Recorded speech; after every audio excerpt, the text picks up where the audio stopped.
I'm Ian Rush and you're watching the Redmen TV. Hello, welcome to the Redmen TV. It's the Uncensored Match Build Up show. Ahead of Sunderland's visit to Liverpool, I have with me sitting in for Chris Page, Sakho, Jack Hart, and of course Jay Riley as well. Stay footy at Anfield. On Wednesday. Well, not even just in general. It feels like an absolute age since we've been able to go and watch Liverpool. Blame Needle for getting to the cup. We'd had a increase, wouldn't we? Poyet, you bell. No, it's great to have footy back at Anfield. It is, and like I say, especially on midweek games, you know what I mean? The last midweek game, was it the derby or the last midweek home game? Well, it's a fantastic question. That'll be the first question of the week that we haven't researched. That someone's thrown out there. Nice one, Steve. Sorry, good shout early on. Get it in there. Just taking Chris's place. Not filling Chris's role of dropping me in the shit in the fucking middle. But anyway, you know, it's nice that I like midweek games are just a bit special. And I know we usually play on a Sunday and whatever, but it is nice. I think it helps us actually that it's a midweek game because the crowd's usually decent on a midweek game, no matter what. You know, especially you can have a few pints and stuff. Or yeah, it is sometimes not so much this year, but you know, at 3 o'clock on a Saturday at home can be a bit of a.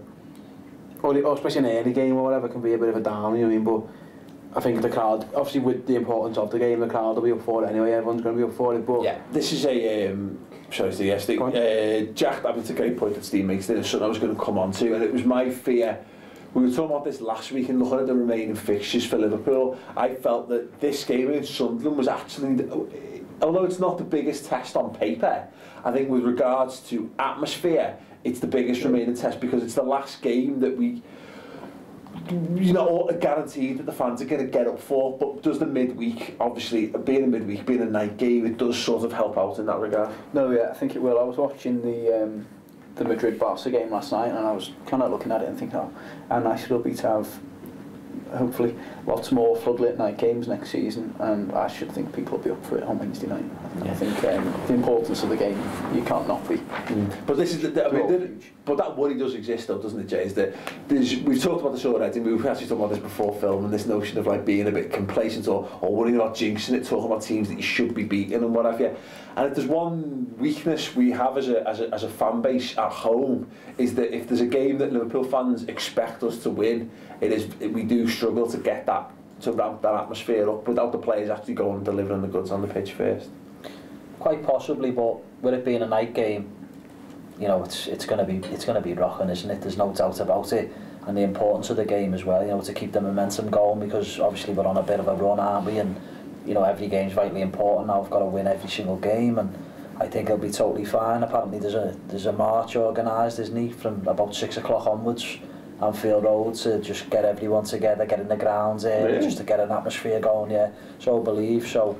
Nice to actually have a march for a positive thing though. Yeah, for it is. Like, instead of having to break out our framed photos of Rafa Benitez or burning American flags or whatever, like, you know what I mean? It makes a refreshing change. You know, hopefully it will be rocking, and the players won't need to give us something to sing about. You know, it'll be you know, from the off, the crowd will be up for it and bouncing. But you know, it is an important game, like, and as you say, when you look at all the games on paper, it is arguably the easiest one, you think, but there's no easy games now, and they're in the relegation zone, aren't they? So it's very important for them as well. So there'll be a lot riding on the game, but you know, we should have too much for them, shouldn't we? Back at the start of March, we were looking at this month as being pivotal and saying we really need to take everything we can from this month. So in that sense, it's a mini homecoming as well. You know, the Reds have gone off and collected the points. Well, that's it. We were looking at the 3 away games and thinking that was actually almost our trickiest patch of the season to a certain extent. You know, to be able to go away. We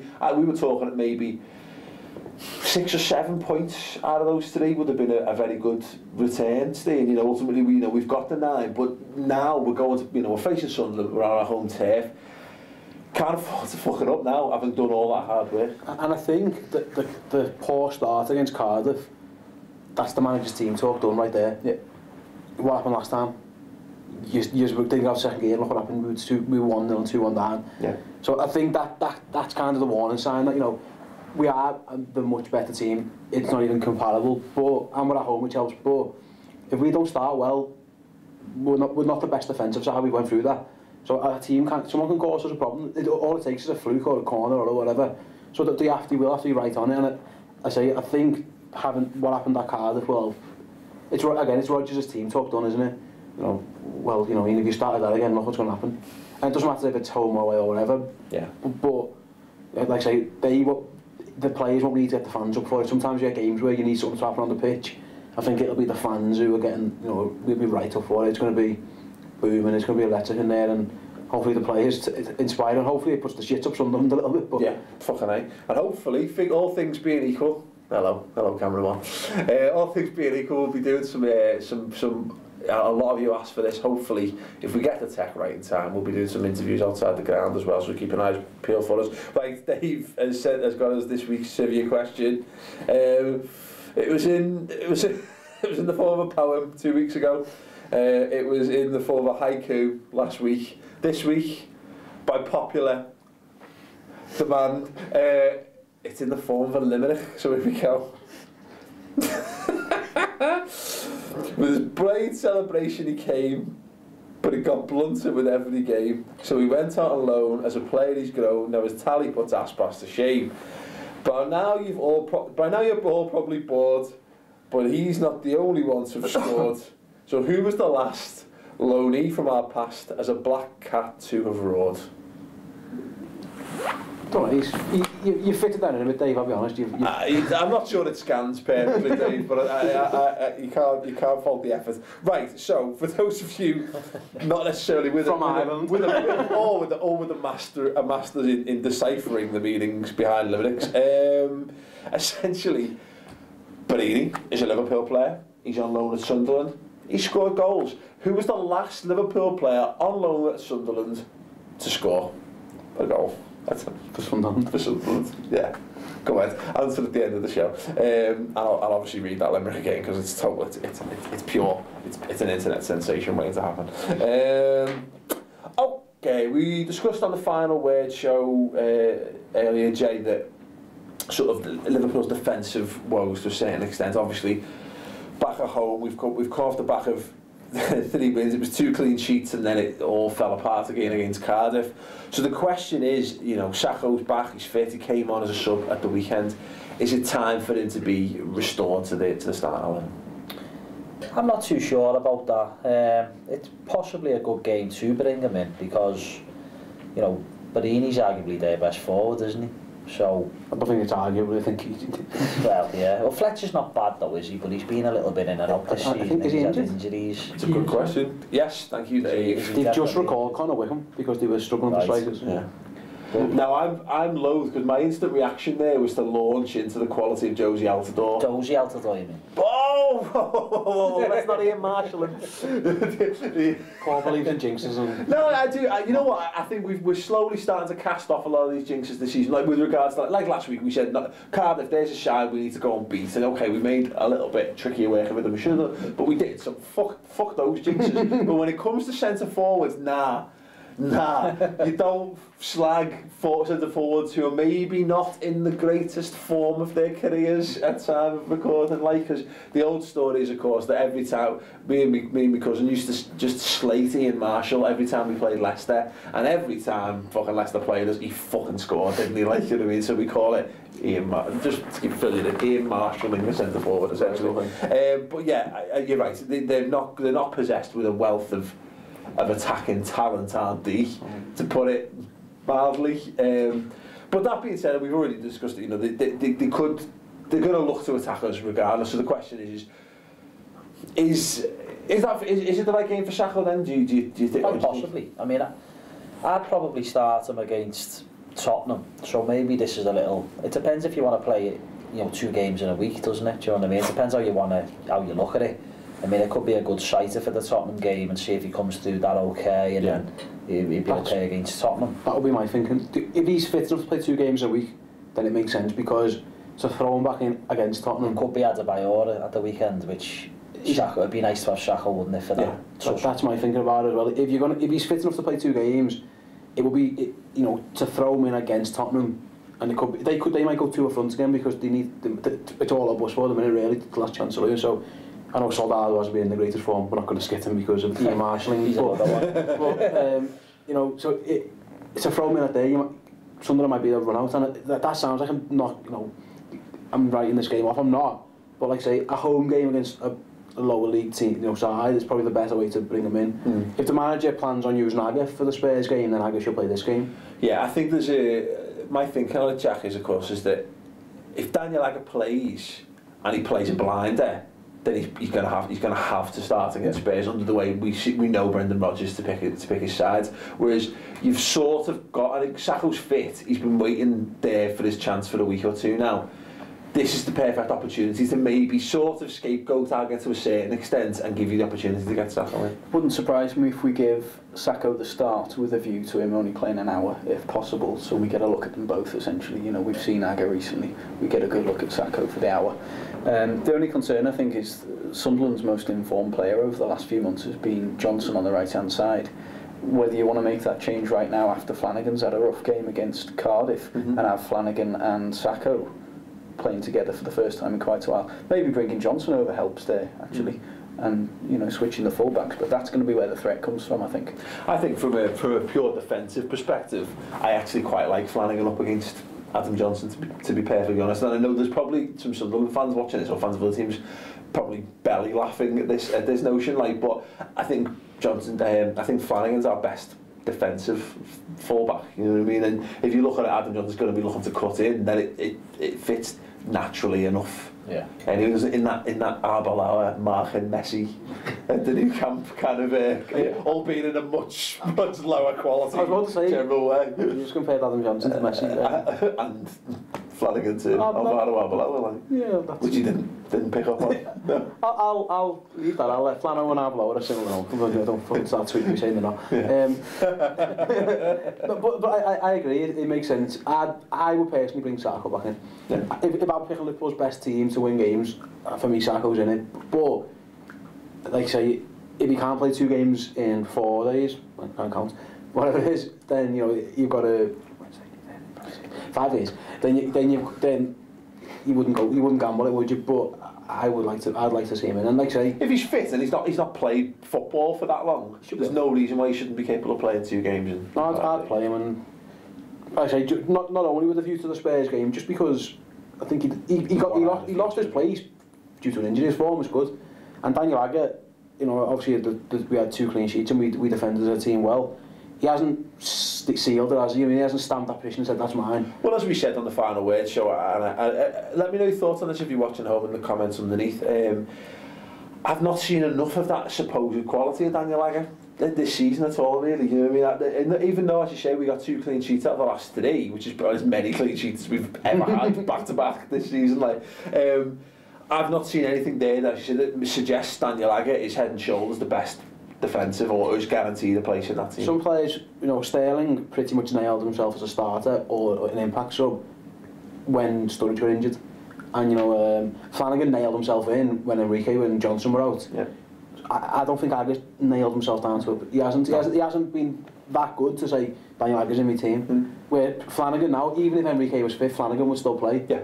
You know, Sterling obviously tactically it depends, but he's at least fair sub. He's 12th, and that's the worst that Sterling is. I don't think Daniel Agger did enough to say, right, I'm Liverpool's best defender, I'm the main man still, and you can't, I don't care that you bought this fella, I'm playing. Yeah. So I'll bring Sakho. All you Agger fans seething, grind your teeth at home, if you want to send Stevie's, by all means, do it in the comments. Mr. Blood Red. Go on, Jack, I think that's clearly going to be a change that Rodgers considers, and I don't think for a second that he's going to be concerned about covering his own back or having to justify how he picks his teams. But looking at it from our perspective, I suppose, if he starts with Sakho, he can still, and Sakho has a poor game, it still looks fine bringing Agger back in for the game against Spurs. There's no concern there.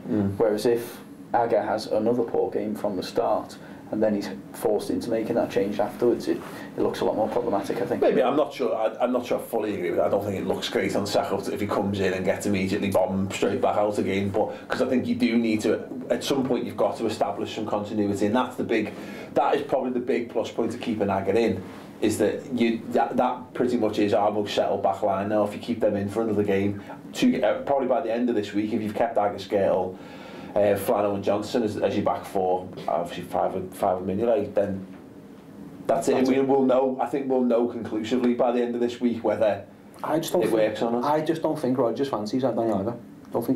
I think he likes. Not his type. He's not. He's more of a Sakho man. Subbing him off against, was it Swansea? Yeah, he had a torrid time against Boney, though, didn't he? He really struggled against him. You just think, subbing a centre-back off and dropping him at times, he's the vice-captain still, he's the vice-captain, and I think he's third choice was, first sub, basically, and I don't say he thinks he's a bad player, I just think he prefers Sakho. It's not slagging Agger off, because Agger's a decent defender. Yeah. I just think Rodgers believes that Sakho's better. I think the point I've made in the past, and it goes for exactly the same for Skrtel, 29 years old, he should be at the peak of his powers. He should be one of the best centre halves in the world right now. It's not like it'll come in a game or two. He should be, you know what I mean? He's had a few games in the side now, and he should be imperious. He should be at his best. And although Skrtel's still having a couple of dodgy moments here and there, I'm seeing that from Martin Skrtel. You know what I mean? He's scoring goals for the start. Like, you mean, he's making important challenges. He's throwing himself in for blocks. That the Man United chance to Wayne Rooney, chance for him, and makes a save, and Skrtel closes it down the second time round. That's what you want to see from players like him. Whereas Agger, I remain unconvinced, and I don't think you should feel unconvinced by a centre half at that age. Not someone who's been at the club for all that time, and by all accounts, established international, by all accounts, should be a fucking brilliant. Like the only argument for it is. There's a stat, and I don't know the number of it, is that Liverpool keep more clean sheets when Daniel Agger plays. But if Agger's in the team, I think if we kept, it might be 7, I might be making that up off the top. It reminds me, Daniel Agger's played in 7 of the clean sheets out of 10 or something. There's a number I can't off the top of my head that Liverpool keep more clean sheets when Daniel Agger plays. I just think, who does Rodgers think is his best team? When they've all been fit and healthy and he's had the choice. Before he was picking Sakho. Yeah. But he was, like, if you look at the Tottenham game, the Chelsea game, the City game, when he's had a choice, I'm not sure was it, he's more likely to pick Sakho, and that's the reason. It's kind of splitting hairs though. I mean, it's not. You wouldn't be up in arms if Agger played. No. You wouldn't. I mean, I definitely agree with what you're saying. No, I do think that Rodgers basically doesn't really fancy Agger, because I think deep down he thinks he's a bit of a fanny, to be honest with you. I honestly do, because you only have to look at the Swansea game. He wasn't injured, but there was one incident in particular where he went in for a challenge, and he sort of like come off it limping a little bit, and straight away Rodgers just fucking took him off. He wasn't injured for the next game. Yeah. I just think deep down he thinks, the way Skrtel will run through brick walls for you, he'll try, he's a trier, isn't he? Not saying Agger doesn't try. I like Daniel Agger. Yeah. I've said on this show before in the past that he should be playing, because the stat you said there about the clean sheets, we do seem to keep more clean sheets when he's in the team, but I honestly just don't think Rodgers really fancies him that much. I remember earlier in the season, I'm sure it was Chris, so therefore I don't remember, but I think it was Chris said that he feels he's our best centre-back but our worst defender. Yeah. And I think we kind of all roughly agreed with that at the time. But looking at that now, I think through that lens, I think you can only say that Agger's regressed a little bit over the course of the season, because it doesn't seem as though anybody's saying he's our best. I think it doesn't help as well. I think that with Sakho, he's gotten a little bit better in our memories as well, hasn't he? You know what I mean? Because we still haven't been great at the back. Sakho hasn't. I don't think Sakho was yet to find a proper level of consistency in Liverpool shirt. He's looked good, he's looked promising, but he hasn't had like a run of like 5 or 6 games where he's looked brilliant. You know what I mean? But we all know that he's got that ability. I think when he's looked good, he's looked better than any of our centre backs. But at his worst, I don't think he's looked the worst of our centre-backs either, so he probably does deserve a run based solely on that. Again, let us know your thoughts on that in the comments. It's a nice problem to have, I suppose. It's not like it's good that's an argument, isn't it? It shows that it's not like we know. It's not like our backup striker is never in a million years going to play. Aspas isn't fucking winning this place over Sturridge. It just isn't. Yeah, you're probably not winning this place over me. So but. It's a nice that Torre's obviously 4th choice now. But his bird's amazing. Who's that? I don't know, that picture of the week. Aspas' bird? Yeah. Suarez's bird's amazing. Anyway, it's funny what money gets. You know what? This is much more interesting. Let's do this. Pair off football. I just think it's like I say, Torre is number 4, and those 3, and it's not a massive. Like I say, I wouldn't be up in arms if it was Agger. I mean, Skrtel will play. Yeah. So he's got to choose what one to do, and it's not the biggest decision anyway. Yeah, but what a world we live in where we've got a choice of 2 left-footed centre halves to pick from. Like, you know what I mean? It's like the mid-90s all over again, except the good. Except the guys who can play. The other big question, Jack, is Coutinho and Sterling. I think it looks like, I would say it's nailed on that we're pretty much going to stick with what we've gone with the last few weeks. So it's a question of, does Sterling start this game over Coutinho? Sterling for me. Yeah. I think starting, give them the willies, get a lead, and then second half, well, when they're pushing for what they need for survival, bring Coutinho on and exploit the spaces with the passes. Are you going to highlight the fact that Jack said the willies? Or? No, I didn't. I was going to leave that slightly.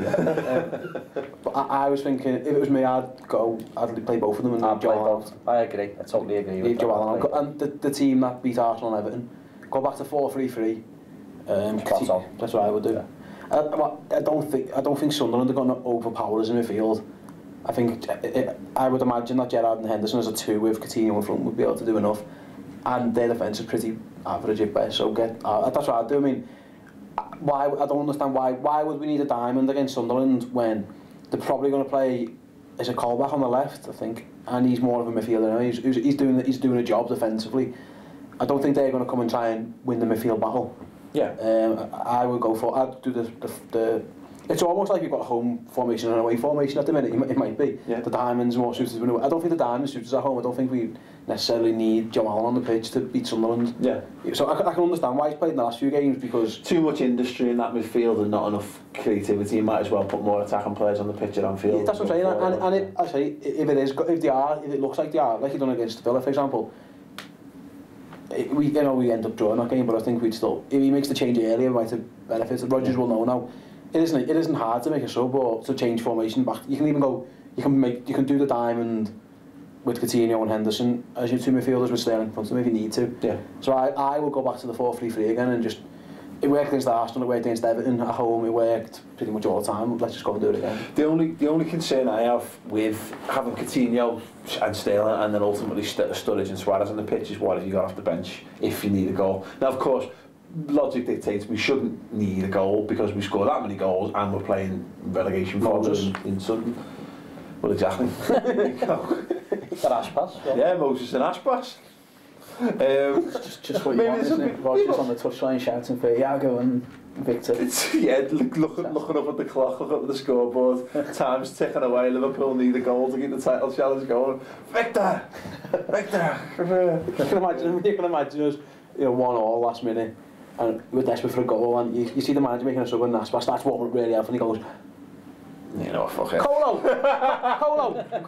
Go for the back. Go for him, Colo. Simon! Up you go, lads! We haven't got the Rio in that sense, have we? No. To bring on. Yeah. We can't bring Rio on a 3-0 down, but we can bring Colo on. Yeah. Okay, one last big question, big topic was something you were discussing on Twitter today, Jay.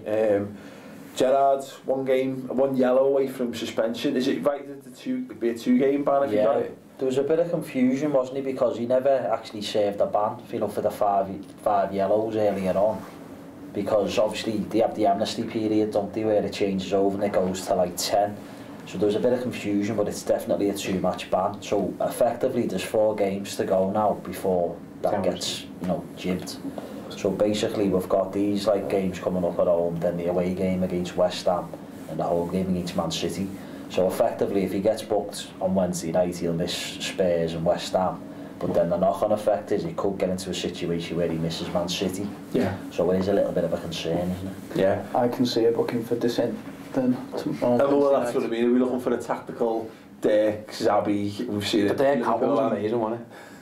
Was he just volley the ball away? I think there was the because Real did it as well, didn't they? He's done it as well, hasn't he? They got found out though, didn't they? They were passing notes, fucking Real Madrid. Remember that dude, goal and he was passing to paper to you. Their coach just knew that was an away game. Was that PSV. PSV away. PSV away, yeah. Get them on. Everyone knew what he was doing. If we're winning 4-0 and then you get a free kick, I can just see Gerrard swatting it into the crowd. Well, of course, you could always try and avoid a booking in the next 4 games, but... that's one way about going about it, isn't it? Didn't think of that, Jay. Clever. Oh yeah, fucking hell, yeah. Seriously, don't get booked. Just do it, do us a favour, just don't get It's booked. the role he's playing, it's going to be a bit different. No, it's basically... I just think he'll just play his game, and if he misses a suspension, then he misses a... What you don't, good thing is, actually, you don't want Steven Gerrard being put in a position where he's tracking backwards someone and he opts not to try and make that tackle. Yeah. But the thing is, does he have it in his mind? I don't think he does. I think he's the kind of player who would pick up a fucking booking without even thinking about it, you know what I mean? Which has got its good sides and its bad sides, but in that instance, you don't want him missing as a player, games. As a man, you'd want him in the big City, Chelsea games and what have you. As a midfield player, I would want him more for West Ham away. I think that's what I'd want. I reckon we could cope. I know it's going to be hard anyway, but City, Chelsea at home, I think we could maybe get away with playing Lucas anyway and just be a tad more defensively. I think West Ham away is a massive game for that. That's the only one. I look at the fixture list. I think Chelsea and City kind of take care of themselves. Whatever happens in them games, The one-off games. The one-off big cup final games. West Ham away is still putting... I know I watched them the other day against United. They were terrible, but it's still putting the shit up. It's the Allardyce factor, isn't it? It's just too long ball and Carroll and crosses and... That's where I'd want Gerrard on the pitch. As a captain and as a player, that'd be the game where I'd want Gerrard on the pitch. So I watched the highlights the West Ham game at the weekend, and I love that, like, Jarvis down and gets the byline, doesn't he?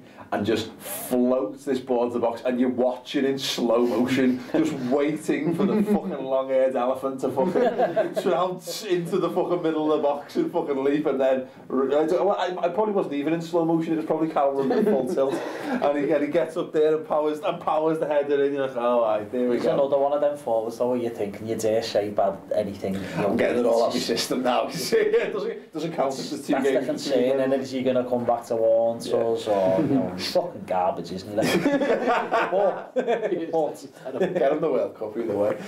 Yeah, let us know your thoughts on that. Should Gerrard pick up a tactical yellow? If Gerrard has to, can he go 4 games without picking up a booking? If he has to, what games would you rather those 2 games be that he misses? Let me know all that in the comments. Right. Well, you know what? Let's have a score prediction, then we'll go to the trivia answer. Jay, what do you think the score's going to be, mate? 10-0. Fucking hell, Sunderland. Did you think, yeah? To Sunderland. Sharp, you sticking with that? No, I go for I I think we'll keep a clean sheet because they've not really got much going forward. They'll be disappointed if we concede, but I'd say 3-0. Okay. I'll raise by 1-4. I'll go again 5. Okay. Well, Chris is back. Hopefully the newsagents will be open. Hopefully they'll have double deckers and cans of cherry coke. So 4-1. 4-1 to Liverpool. That's what happens if we keep up the tradition. Is that how it goes? That's how it's worked so far. We'll score 4. Definitely. That's the Vital detail. That's the vital stuff. The vital part of the plan. Let us know your score predictions in the comments. I mean, Steve has predicted on the Final Word show earlier that Liverpool will properly batter someone at some point between now and the end of the season. Maybe it'll be this. God, I love it. 8-0 you said. I said someone's getting an 8. Someone's getting an 8. Okay, I'm telling you now, someone's getting an 8. Want it to be Norwich. You know what? What part of your body would you sacrifice if it was Chelsea?